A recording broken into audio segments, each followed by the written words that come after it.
Alma, chapter 2. And it came to pass, in the commencement of the 5th year of their reign, there began to be a contention among the people, for a certain man, being called Amaleki, he being a very cunning man, yea, a wise man, as to the wisdom of the world, he being after the order of the man that slew Gideon by the sword, who was executed according to the law. Now this Amaleki had, by his cunning, drawn away much people after him, even so much that they began to be very powerful, and they began to endeavour to establish Amaleki to be a king over the people. Now this was alarming to the people of the church, and also to all those who had not been drawn away after the persuasions of Amaleki, for they knew that according to their law, that such things must be established by the voice of the people. Therefore, if it were possible that Amaleki should gain the voice of the people, he, being a wicked man, would deprive them of their rights and privileges of the church, for it was his intent to destroy the church of God.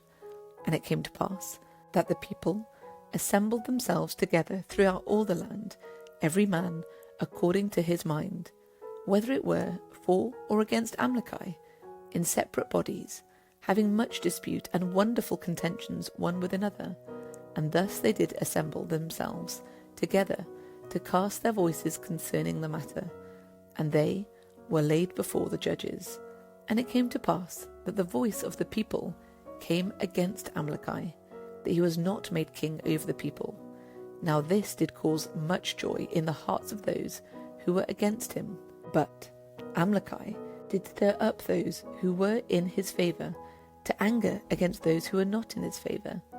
And it came to pass that they gathered themselves together, and did consecrate Amaleki to be their king. Now, when Amaleki was made king over them, he commanded them that they should take up arms against their brethren, and this he did, that he might subject them to him. Now, the people of Amaleki were distinguished by the name of Amaleki, being called Amalekites, and the remainder were called Nephites, or the people of God. Therefore, the people of the Nephites were aware of the intent of the Amalekites, and therefore they did prepare to meet them. Yea, they did arm themselves with swords, and with scimitars, and with bows, and with arrows, and with stones, and with slings, and with all manner of weapons of war, of every kind. And thus they were prepared to meet the Amalekites at the time of their coming. And there were appointed captains, and higher captains, and chief captains, according to their numbers. And it came to pass that Amaleki did arm his men with all manner of weapons of war of every kind, and he also appointed rulers and leaders over his people, to lead them to war against their brethren. And it came to pass that the Amalekites came upon the hill Amnihu, which was east of the river Sidon, which ran by the land of Zarahemla, and there they began to make war with the Nephites.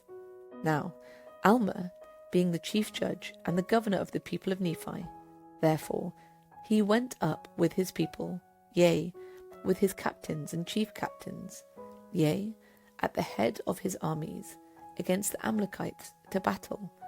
And they began to slay the Amalekites upon the hill east of Sidon. And the Amalekites did contend with the Nephites with great strength, so much that many of the Nephites did fall before the Amalekites. Nevertheless, the Lord did strengthen the hand of the Nephites, that they slew the Amalekites with great slaughter, that they began to flee before them. And it came to pass that the Nephites did pursue the Amalekites all that day, and did slay them with much slaughter, insomuch that there were slain of the Amalekites 12,532 souls, and there were slain of the Nephites 6,562 souls. And it came to pass that when Alma could pursue the Amalekites no longer, he caused that his people should pitch their tents in the valley of Gideon, the valley being called after that Gideon who was slain by the hand of Nehor with the sword. And in this valley the Nephites did pitch their tents for the night. And Alma sent spies to follow the remnant of the Amalekites, that he might know of their plans and their plots, whereby he might guard himself against them, that he might preserve his people from being destroyed. Now, those whom he had sent out to watch the camp of the Amalekites were called Zeram, and Amnor, and Manti, and Limher. These were they who went out with their men to watch the camp of the Amalekites. And it came to pass that on the morrow they returned into the camp of the Nephites in great haste, being greatly astonished and struck with much fear, saying, Behold, we followed the camp of the Amalekites, and to our great astonishment, in the land of Menon, above the land of Zarahemla, in the course of the land of Nephi, we saw a numerous host of the Lamanites, and behold, the Amalekites have joined with them, and they are upon our brethren in that land, and they are fleeing before them with their flocks and their wives and their children towards our city, and except we make haste, they obtain possession of our city, and our fathers and our wives and our children be slain. And it came to pass that the people of Nephi took their tents, parted out of the valley of Gideon, towards their city, which was the city of Zarahemla. And behold, as they were crossing the river Sidon, the Lamanites and the Amalekites, being as numerous almost, as it were, as the sands of the sea, came upon them to destroy them.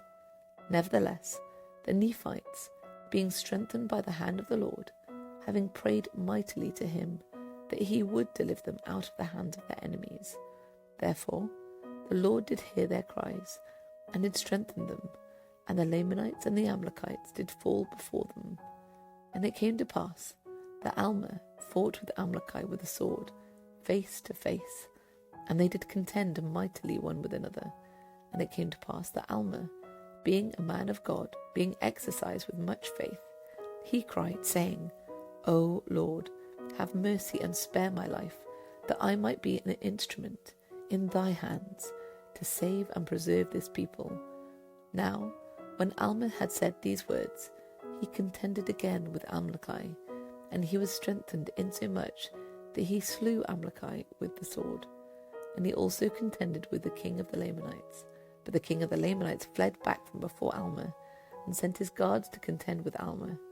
But Alma, with his guards, contended with the guards of the king of the Lamanites, until he slew and drove them back. And thus he cleared the ground, or rather the bank, which was on the west of the river Sidon, throwing the bodies of the Lamanites, who had been slain into the water of Sidon, that thereby his people might have room to cross and contend with the Lamanites and the Amalekites on the west side of the river Sidon. And it came to pass that when they had all crossed the river Sidon, that the Lamanites and the Amalekites began to flee before them. Notwithstanding, they were so numerous that they could not be numbered. And they fled before the Nephites towards the wilderness, which was west and north, away beyond the borders of the land. And the Nephites did pursue them with their might, and did slay them. Yea, they were met on every hand, and slain and driven, until they were scattered on the west and on the north, until they had reached the wilderness, which was called Hermounts. And it was that part of the wilderness which was infested by wild and ravenous beasts. And it came to pass that many died in the wilderness of their wounds, and were devoured by those beasts, and also the vultures of the air, and their bones have been found, and have been heaped up on the earth.